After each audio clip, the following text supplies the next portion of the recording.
Today we're doing more Backlog Bingo. If you missed the first two episodes, well, first off, give them a watch, but basically, I'm going through my gaming backlog and marking off a bingo card with challenges and tropes as I go. I've already played through 7 games and I've got a brand new set to conquer today. As a reminder of the rules, I've got a wheel with 18 games on it, as well as 3 spaces for a random game and 3 for a friend to choose what I play next. Spin the wheel, play the game, check off a bingo card as I go, and lock the squares in if I beat the game. It occurred to me though that I didn't define the scope of this series in the first video, so let's do that before I move on. As of this video, there are currently 389 games on my backlog, although I am regularly adding games to that list. It includes both games that I never touched and games that I started but never completed, although usually not ones that I'm planning to review. According to How Long to Beat, it'd take me 6,235 hours to get through that backlog if I don't count the 7 I've already completed, or just under 260 days. From the first 2 cards, I'm already 85 hours in, so yeah, we are just getting started. Also, going forward, I'm going to be using BingoSync to generate the bingo cards. If you're unfamiliar, BingoSync is a website used by speedrunners for bingo races, but you can also customize your own board for whatever you need. I've got a big list of bingo challenges, and by using the SRL V5 template, I can assign categories and difficulty levels to them so similar tasks won't show up on the same line, making each bingo card more interesting. For example, you won't see find a bird and eat a fruit in the same line since they're both extremely easy, and you won't see kill a skeleton and kill a zombie in the same line since they're in the same category. This should hopefully make the bingo cards more varied and eliminate any weird edge cases where one game can just trounce a card immediately. So here's bingo card number 3, made with BingoSync.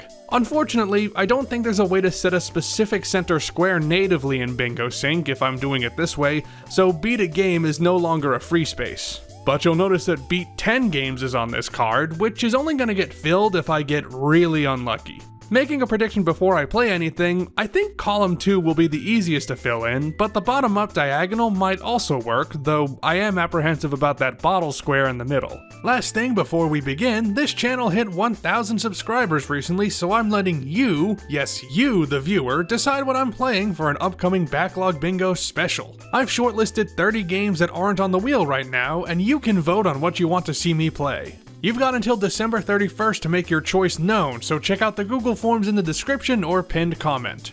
Alright, enough preamble, let's get to the wheel and see what I'm playing first.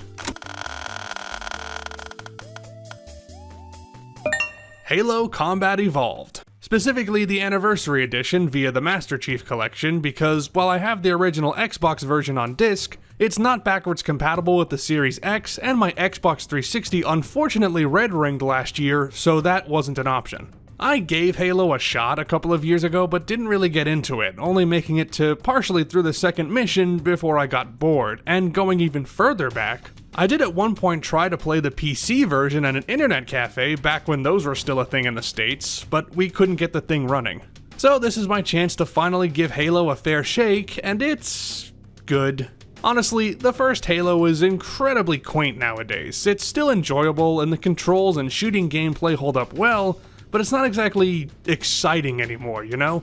That's not a knock on the game or the series, it's just that the FPS genre hasn't really changed that much since 2001 in terms of the foundation, so if you've played any shooter campaign in the past couple of years, you've played Halo. The benefit of that is that this is very easy to slip into, because especially with the new settings in the re-releases, it feels surprisingly modern. Your weapon selection isn't large, but there's a nice mix of traditional firepower and energy weapons. I personally love the shotgun because that's always one of my favorites in FPSs, and the plasma pistol, which packed a surprising amount of power. I was initially annoyed that you only have 2 weapon slots and have to constantly trade out your guns as they lose ammo or scrounge for bullet boxes, but I got used to it pretty quickly. Same with the vehicle controls, they were definitely designed for a console and turning them can be a bit of a hassle, but they don't feel too bad to drive. It honestly could have been a lot worse, and the vehicles do feel appropriately heavy rather than irritatingly heavy. It's overall pretty fun in the gameplay department, which is fortunate because I didn't care that much for the story or the level design.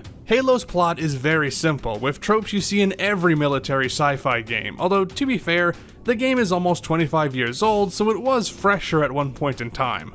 I got the gist of these characters as soon as they started talking because all the dialogue is either exposition or re-establishing the same character traits over and over again with no deeper insights. I would have liked more back and forth between Master Chief and Cortana. That was when the cutscenes were at their best, and it's a shame that there's no in-mission banter like that, only one-sided snipes from Cortana. It's the first game in a series, I know, and I'm sure the sequels are more interesting, but the narrative was just too far in the background for me.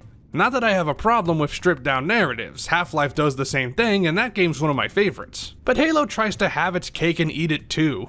It's stuffed with lore tidbits about Halo, the UNSC, and the Covenant that I can't be invested in if the characters we follow aren't a good enough anchor to bring me in. That's more personal preference, I guess, and it's a small concern compared to the level design which, in 2024, is exceedingly basic. There are several instances where the stages just repeat the same environments, especially in the interiors. It's not just the library, although yeah, that is the most infamous offender. I actually hated it more in Assault on the Control Room and 2 Betrayals. If I never have to see this room again, it'll be too soon. Stage design might be a problem, but the levels do look great in the Anniversary Edition. They really polish these environments up, although I also enjoy switching to the old school graphics from time to time. I actually prefer the old school winter night setting on this map. I grew up in a place with frequent snowfall, and this made me very nostalgic. I had a decent time with Halo, but I feel like something was missing to tie it all together, although thankfully, it wasn't bingo squares. First, one of the iconic features of the Halo series is your shield, which you wield almost as soon as you wake up on the Pillar of Autumn. Also on the Pillar of Autumn, after the Covenant attack, there's this flickering light. Neat. This doesn't always happen, but Master Chief does sometimes scream when dying, so we can mark that one. You can also access terminals where 343 Guilty Spark muses on his mission and drops more story details on you. I didn't find all of these, but at least one of them had 2D animation, so that counts as a cutscene in a different visual style. That's all that I managed to get, although there were 2 close ones. I found a vending machine on the Pillar of Autumn, but you can't buy anything from it, so can't mark that. And the jackals here are, according to Halopedia, an avian-reptile hybrid race, but upon inspection, I wasn't sure if I could claim this as finding a dinosaur. I talked with my neutral third party about it, and we both eventually agreed that it doesn't count, but Halo biology enthusiasts feel free to shed more light on this. With a final time of 9 hours, 43 minutes, and 52 seconds to beat this one, it was great to get this card started with a nice and relatively short title, and I am excited to see what the wheel picks for us next. Sonic Adventure 2. This has been a long time coming. Sonic Adventure 2 Battle and Sonic Mega Collection were my first Sonic games, and I played them quite a lot back in the day, but never beat them. Well, maybe some of Mega Collection, but not this one. So it feels right to jump back into the game that showed me what the blue blur was all about. This also might be the game on the backlog that I've come the closest to beating. I can't verify this since my GameCube memory cards are either missing or broken, but if I remember correctly, I'd beaten Hero Story and was partially through Dark Story, at least as far as Security Hall. So it's time to finish what I'd started. I played through Sonic Adventure DX on Steam recently with mods that made that version more stable and like the original Dreamcast release, and I could have done so again here, but this time I went old school and booted up the old GameCube disc, which has certainly seen better days. Thankfully it wasn't so scratched up that I couldn't play all the levels, but it does make me wish I beat this back when I was a kid even more. It's partially because I got so close, and partially because my disc isn't getting any less messed up, but the main reason is I wouldn't really notice all the jank. And look, whether you like this game or not, you have to admit that the physics and controls are not exactly stellar. I'm not one of those people that thinks SA2 is a bad game or that it's aged poorly, but yes, it isn't consistently good and the gameplay isn't exactly refined anymore. Stuff like the lightspeed dash, jumping from rail to rail when you're grinding, and moving Tails and Eggman's machines across small platforms never gave me the confidence that they'd work right. I guess this was always a problem, but divorced from my initial playthroughs and kids' perspective, I had forgotten how finicky this can be. And keep in mind, I last played this over 15 years ago, so I had to get reacquainted with how it feels, and it holds up well enough in most situations, but once the levels get more dangerous and experimental, it's far less well put together. Some of these set pieces are dodgy enough with how automated they feel, but others can be clunky as hell. That was true in the first Sonic Adventure as well, and this game does feel a little bit tighter than that, but it's rough around the edges for sure. There's other little things that bother me, like the terrible audio mixing at cutscenes and the radar for the treasure hunting stages being nerfed, but everybody complains about those. I'm also not that big a fan of the game being separated into two larger stories. I get that it consolidates the adventure, which is nice, but it takes away from each character's journey when you're constantly switching back and forth between them. There is a better balance between the different types of stages overall, which makes sense when we're only following two sides of the story rather than 6, but the constant gameplay shifts did get on my nerves. For all my complaining though, the levels themselves are mostly pretty fun. I gravitate more towards the dark story stages thanks to the tighter level design and difficulty. Shadow's got the best selection, with Radical Highway's excellent platforming and the gravity tubes in Final Chase. Not that Sonic's missions are bad, I just found them a little basic by comparison, truck chase notwithstanding. I feel the same way with Eggman and Tails. They tread a lot of the same ground, but Eggman at least has more interesting ideas. Cosmic Wall might be my favorite with the low gravity, although I guess Hidden Base and Sand Ocean are alright when jumping isn't involved.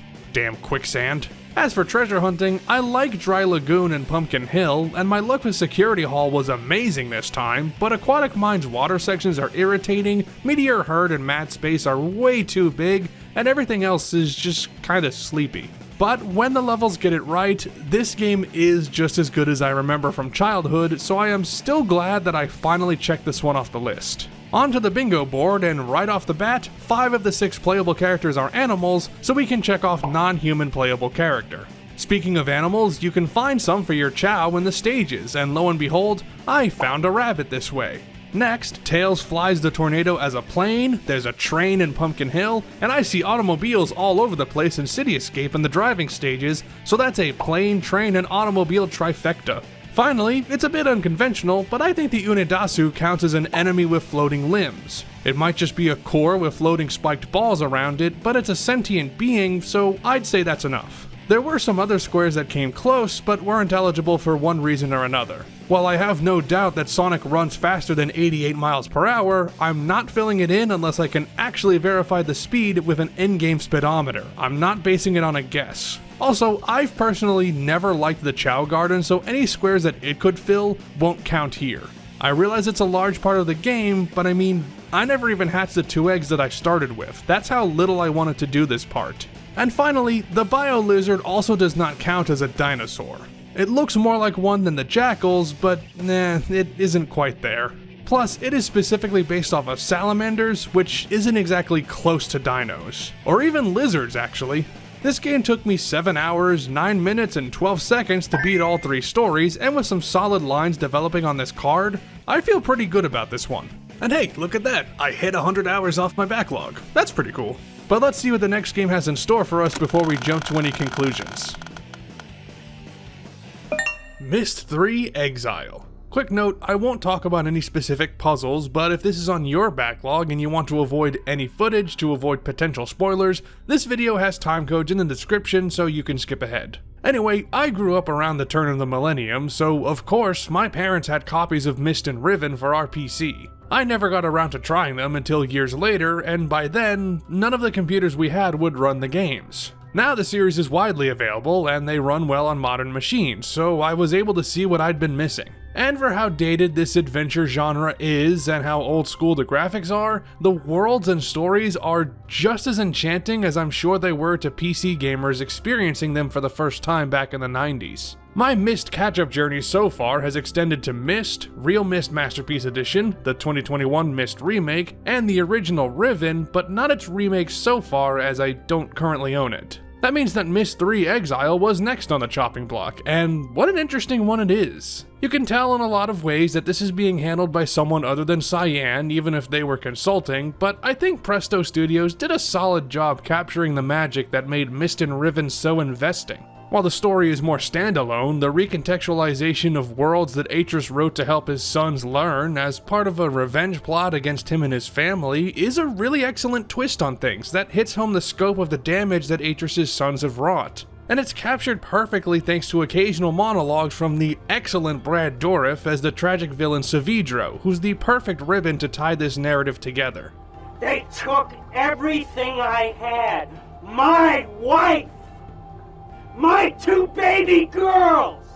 Sometimes it feels like they dialed things back to the first game a bit too much in terms of progressing through each world, but thankfully the worlds themselves are a big highlight, diverse enough from both each other and what the series had done to that point, and all tied around awesome concepts. The Jungle Island Idana is such a, pardon the pun, natural fit for the series that demonstrates the world and puzzle design in a stripped-back way. And it's a perfect counterpoint to the hydroelectric power generators and airships of Voltaic, as well as Amateria, which is more or less a giant physics playground, with no actual game physics to speak of. Go figure. If you're curious, I tackled Voltaic first, then Amateria, and finally Idana, which I get is kind of a roundabout order, but I solved the entrance puzzle to Voltaic basically right away, so it just fell into place like that. And speaking of puzzles, there are some solid ideas here, but the actual execution is a mixed bag.